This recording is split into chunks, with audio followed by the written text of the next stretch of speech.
Now we're going to go on to houses 7 through 12. So these houses show our relationship to others and to the outer world for the most part. Starting first with house 7, this is the house that shows us what an individual or who an individual will sort of marry their life to. It's the house that holds space as the other. And because the first house is the house that we sort of identify with, we're naturally attracted to situations or people who sort of gel with whatever we have in our 7th house. Now, you have Chiron, the wounded healer, in the 7th house, and Chiron, wherever Chiron falls, we have an opportunity to heal other people, but it's also many times the part of our chart where we personally hold a wound. And just like the myth of Chiron, where he was able to heal others, but he ended up dying ultimately from his wound, he was unable to heal his own wound. That's Chiron, okay? And in the 7th house, it says relationships, you may take on relationships that have an element of, projects, people who come into your space that you're there to sort of heal or to help, the desire to be a bit of a rescuer, the knight in shining armor. With your moon in the 1st house, that's the Aries house. Aries tends to be a sign that likes to sort of swoop in, save the day, and then, they kind of like the damsel in distress thing to a certain extent. Even though you have an attraction for strong women, there's still perhaps that need to rescue the feminine, to save the mother, okay, or at least to not hurt the mother. Now, it also says that relationships could be a place for you where you have a wound, where maybe perhaps you feel like you were able to heal and help the partner, but you're kind of left in the cold. The things that you were needing are not being taken care of by the partnership. The ruler for you of your 7th house is Mercury, and that's that Mercury in Aquarius in the 12th house. When we put the ruler of the 7th house in the 12th house, there is an elusive quality to relationship. We can either sort of over-idealize what it is that we're wanting in a relationship and then, sort of fail to ever find anything that matches it. Or we can have just this elusive quality to relating to another person or to finding that partnership. It can feel like something where again, if we have a partner, we feel like we can serve them. We can, with a Mercury in Aquarius, we can talk to this person. We can teach them things. We can expand their mind. We can have conversation with this person in such a way that we both sort of get to this higher place. I mean, to me, this 7th house, the placements of your rulers of your 7th house make me feel like you could do relationship with someone that had a highly, almost non-physical quality to it, like a partner that's not even in the same state as you, long distance relationship, or a partner where it's almost more of an emotional connection or spiritual connection rather than an actual partnership. But it could feel just as profound through that connection that you have with one another. Libra in the 7th house. So Libra is naturally, it's a zodiac sign that the 7th house is just all about. And it's about partnership. And it's ruled by Venus, your Venus that you have in Capricorn in the 11th house. So Capricorn or Saturn, when they make any kind of sort of, if they're talking to the 7th house in any way, shape, or form, if they're a ruler, we have someone who, through relationship, they like to have a partner that they can sort of take care of, or a partner where it's like, okay, I have a job, I know what my job is, and I can do it, and then my partner will be happy. With it being Venus, Venus is about pleasure. Venus in the 11th house is also friendship. Having someone that you are friends with, someone that you can kind of build a dream together, build a business together. If that's something of interest to you.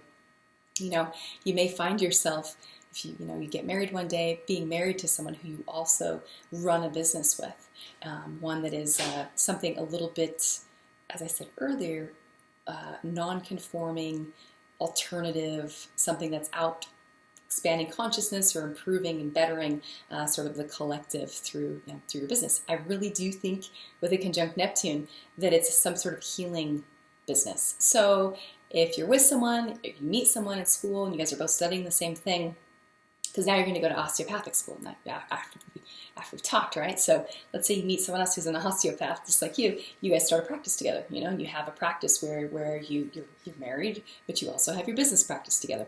That's a possibility, with this chart. Venus conjunct Uranus does tend to give the native a restlessness with romance. There's a detachment to Uranus. So while you're Piscean and definitely, want to have closeness, the Uranian part, it may keep relationships on a level. Well, you might get friend zoned a lot, okay? It could be projected out to the other person where they do it to you. Or it could be one where, you could have a lot of female friends. I actually would be shocked if you didn't, just by looking at this chart in general. But female friends that then, you may develop crushes on or have a desire to have more of a relationship with, but it's like, you're not really sure where they're at and the friendship is too good. You don't want to hurt that, so you just remain friends with them. That's a possibility as well. 8th house is the house of death and rebirth. It's the house of sexuality. It's the Scorpio house. And you've got your North Node there. Libra and Scorpio are the two zodiac signs we find in your 8th house. So Venus in the 11th and Pluto, which is the modern ruler of Scorpio, is in the 9th. So what this means is 11th and 9th houses, we've got 9th house is the house of wisdom, the house of expansion, growth, learning things, philosophy, spirituality. 11th house is the house that has to do with the collective, with friendships, with hopes, with dreams, with humanity. It's just humans. That's the 11th house. It's even the internet, technology. North Node in Scorpio says you're here to learn about, just as everyone else that's kind of from your same year, birth year, you're here to learn about some pretty intense experiences in life that have to do with death and rebirth, boundaries and the violation of our personal boundaries, power, who's in control, who's the boss, betrayal, all of these kind of deeper, darker sides of being human. But also with that comes intense loyalty, emotional bravery, just showing kind of everything, learning how to be in a space where there's depth, but it's the opposite of Taurus, your South Node, which Taurus just wants to get things in one spot and keep them there. Taurus wants to just know what to expect, wants the ball to be in motion and just remain in motion and just, okay, keep it like that. Don't change. Scorpio is about death and rebirth, death and rebirth, death and rebirth, over and over and over and over. So it's very much this, there's quite a bit of movement with Scorpio. It's like a churning quality to Scorpio. So having a North Node in the 8th house, you're meant to learn about, again, death and rebirth, relationships that are intense, experiencing the loss of people that you love, or working with people who are experiencing loss, death, crisis, people who are born with birth defects. I mean, that's an 8th house thing. Anything that's Plutonian. Pluto has to do with the underworld. So it's the messy, seedy side of what it means to be human that we all have in us, but not everybody exposes. So, through with the ruler of your North Node being that Pluto in the 9th house, I have a sense that, this is also psychology, by the way, you're meant to be using this as a benefactor. Okay, Pluto also would rule things like transformation. So if you're someone who is in the medical field, if you're healing people, Pluto's an extremely cathartic healing planet. It would have more to do with the type of healing that's the release of something, cutting something off to save the body kind of a thing. That's Pluto. It's pretty intense. It's extreme. It's all or nothing. It's also life and death. It's Cancer. It is, anything that's a serious illness where this person could live or they could die according to their treatment. That would be Plutonian. And that's pretty intense stuff. So in my mind with this chart, like, it's palliative care also. With my mind, I do feel like that I love medicine for you. I like that healing route for you. But I do have a sense that, I like nursing too. Nursing's great for you. I'm not saying don't be a nurse. But I have a sense that unless you have a kind of an alternative place where you can practice your nursing, or where you also have a bit of sort of say, like being a little bit in charge of your patients and able to independently solve problems to a certain extent. I think, if you're under someone else's thumb, I think you aren't using your whole chart. You won't be using all of your potential. And North Node in Scorpio is about stepping into your personal power, and it's a pretty intense soul path. You know, it's learning how to be an individual who can face death without blinking and just accept the fact that we're all going to die, but we're also all going to come back. You know, it's like, that's ultimately what Scorpio teaches you. Scorpio teaches you, you just go down to the depths of everything and you're going to survive. You will survive. And so that's what you get to learn about. And also it looks like, because the rulers in that ninth house of the teacher, the guru, the guide, the consultant, the advisor, it's like you get to help walk other people through that process. Okay. Let's go to your ninth house. So ninth house, the house of wisdom, the house of the teacher, the guru, the guide. Pluto and Jupiter are there for you. So Pluto shows us where we hold a bit of personal power. Jupiter shows us, it's the area in our chart where we will extend ourselves as a helper to other people, whether it's through teaching them, advising them, lifting them, coaching them, cheering them on, all of that. So naturally, with Jupiter in the ninth house, we immediately know you're someone who enjoys helping others, okay? What that looks like exactly, we have to look at everything else. So your Jupiter's in Sagittarius. Sagittarius is ruled by Jupiter, so it's a very nice, happy Jupiter. It squares your Sun and Saturn. So I have a feeling that you have a hard time saying no to people. That's that Jupiter to Saturn. Identifying yourself as someone who's there to help others, and then taking on jobs that you really don't perhaps want to take on. And the Sun of yours, because it's in the 12th house, that's going to be really easy to do. Because when the ego is kind of hidden, then if someone comes to us and says, I need you to do this thing, I need you to play this role, then they've handed you a visible identity. When your personal identity is kind of, in a sense, hidden, if this makes sense, then, you know what I mean, then it's easy to say, when someone needs you for something, to be like, oh, okay, oh, I know what I do in this situation. I know what my identity is. I'm the helper. So, I'm going to do that. So sometimes we have to be more selective with those things, those opportunities that we choose to assist with, okay? Also Pluto. So Pluto in the ninth house, your Pluto is sextiles. You've got a little sextile to Neptune, to Uranus, Venus, and that makes a trine down to your moon. So we've got a little triangle-y doodad here between in the 11th and the first house and the ninth house. So yeah, you're seeing yourself as someone who's altruistic, someone who has the power to affect change in a way that's bringing, I really like, this Venus here, it's in Capricorn, but like, I like this idea of you feeding people. Bringing sweetness to people's lives, like bringing beauty to people's lives, and doing it through whatever it is you do for your business. So it's funny because I can see you doing the bakery because of the Venus of yours, I suppose. Although it is in Capricorn, which is not, it's more about helping. I feel like it's like helping other people find practical ways to feel pleasure.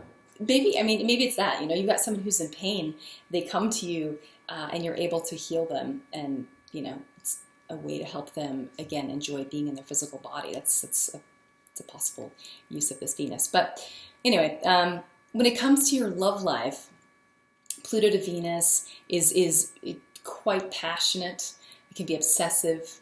Pluto to the moon also. The moon and Venus are sort of these romantic planets that are soft. It's the part of us that we use in interpersonal relating.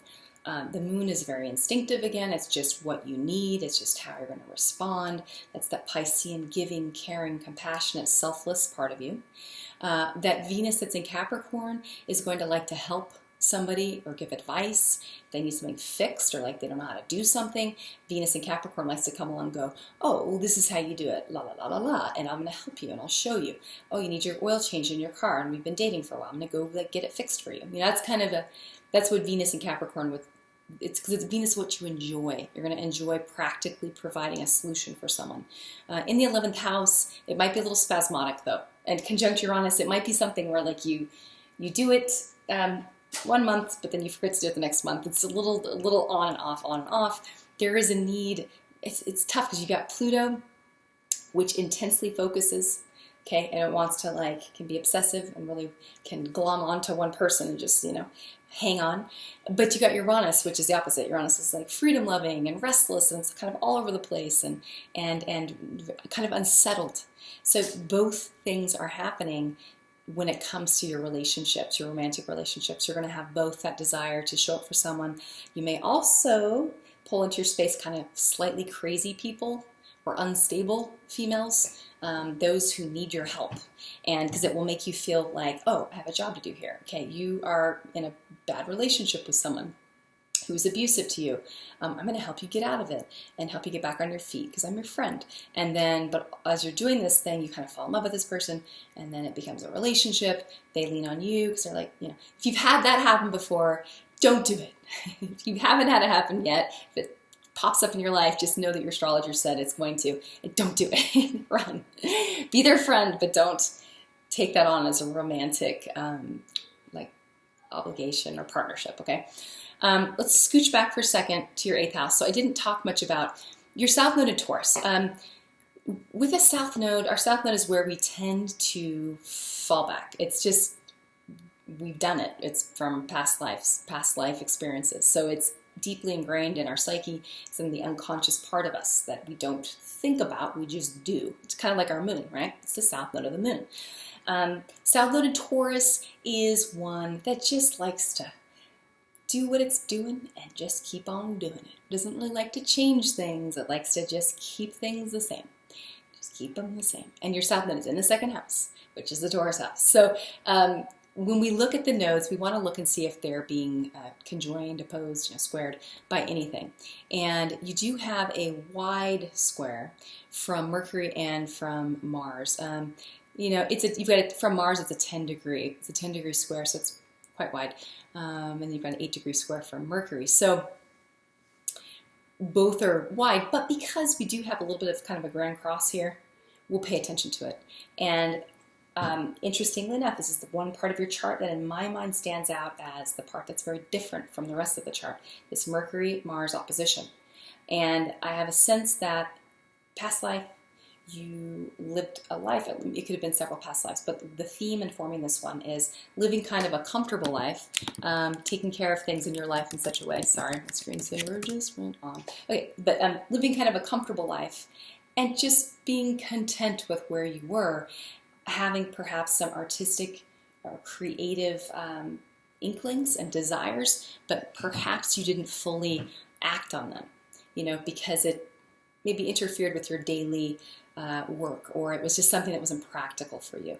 And in this life with the North Node in Scorpio, also another thing should be noted about Taurus. The 2nd house, when we talk about South Nodes, it very much has to do with surviving. So does the 8th house, actually, but using your resources to survive. And it could even be that you were a type of an artisan. That's a possibility. With it squaring Mars and Mercury, that you created something with your hands.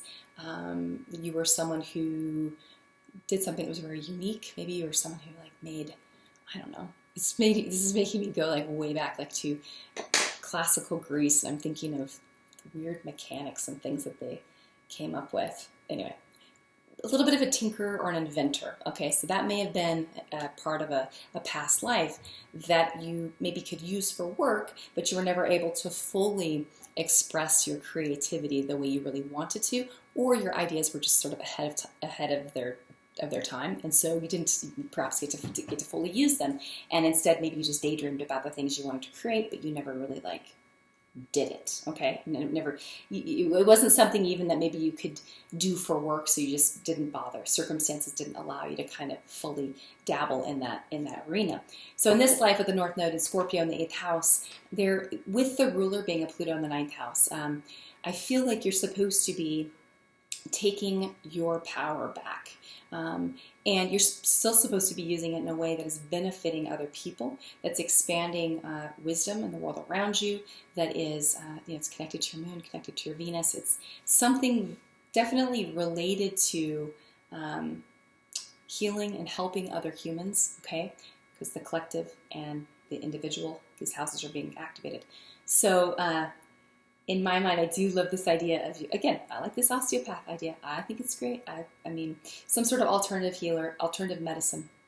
It could even be chiropractic, but going into I had another client who was telling me about, she specializes in some muscle, I don't remember exactly what it was called, but it was, she works with the energy pathways of the body, I believe, and it's an alternative form of healing. So that's something to think about. Now, 10th house, the house of career.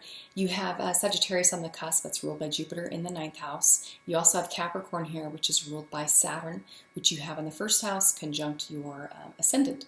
So 10th house shows us our public status. It's, in a sense, it's kind of how we see ourselves. It's how we imagine that everyone else kind of sees us, all right? So if someone's got a really full 10th house, then they usually are really ambitious and they want to be seen as someone, you know, who's important. With your ruler in the 9th house and the co-ruler in the 1st house, there is the desire, it looks like it's quite altruistic, a bit idealistic, being someone who's a benefactor, who's helping others, improving the world around them.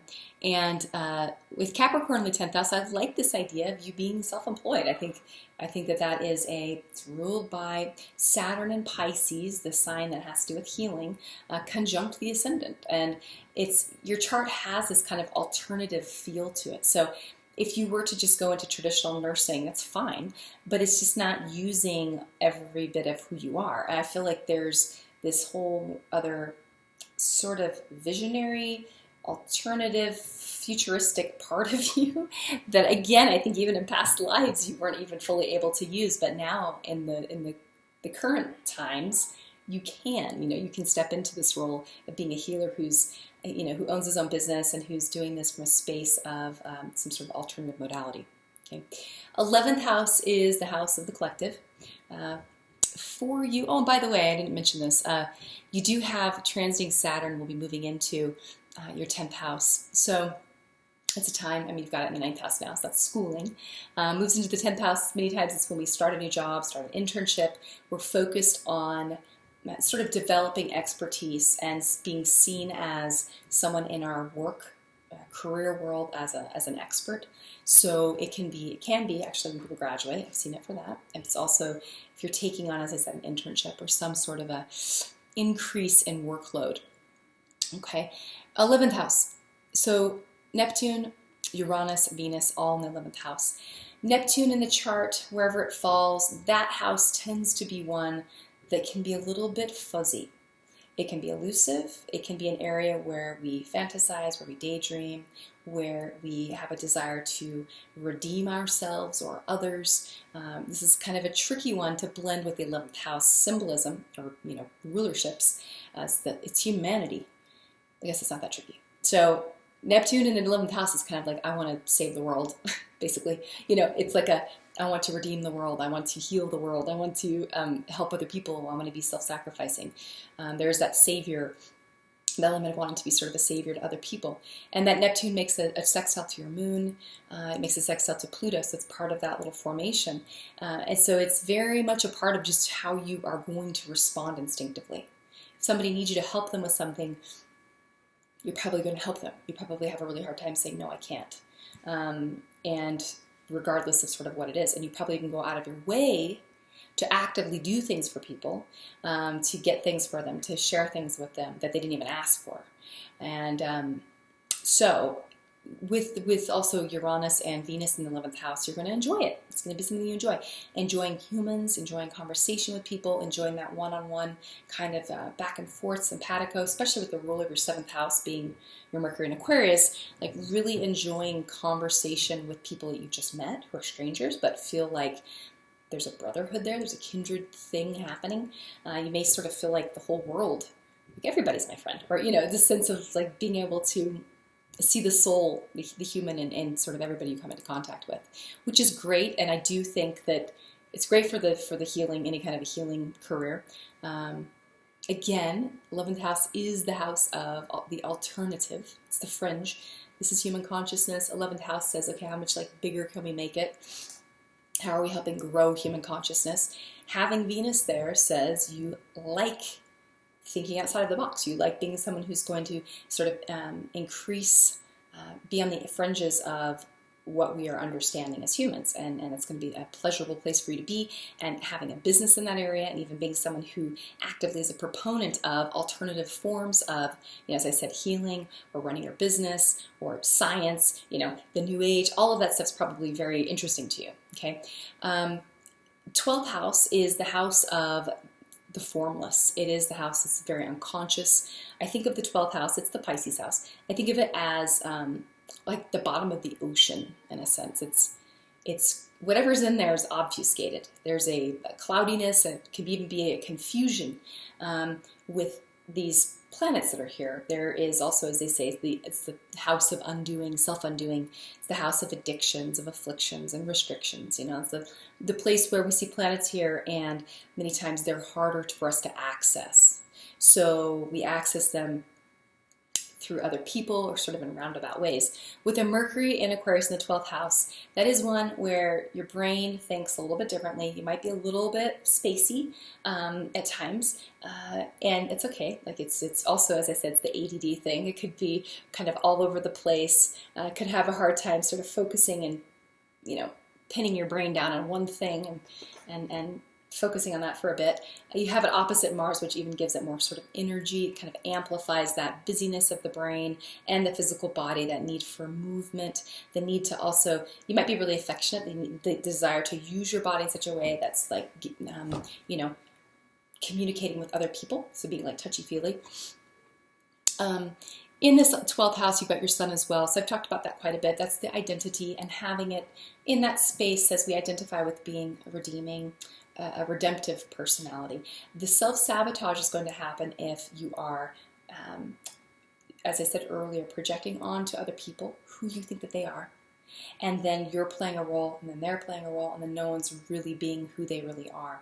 I think that the thing about the lesson with the sun in the 12th house that's the hardest lesson to learn is you're not meant to be someone with a clearly defined, loud ego, and that it's okay at times, even in that space, to say no to people, and to, when there are times when it doesn't feel right to you, to not help, you know, to not be in situations where you're being called upon by someone who can kind of take care of it themselves, but instead to trust your intuition.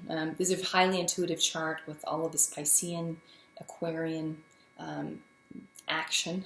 So in my mind, I think that your biggest, gosh dang it, sorry, my screensaver yet again. I think your biggest hurdle will just be trust the intuition, which is very quiet, and it doesn't come up here. It just is just thing. You just feel it. You're just, there it is.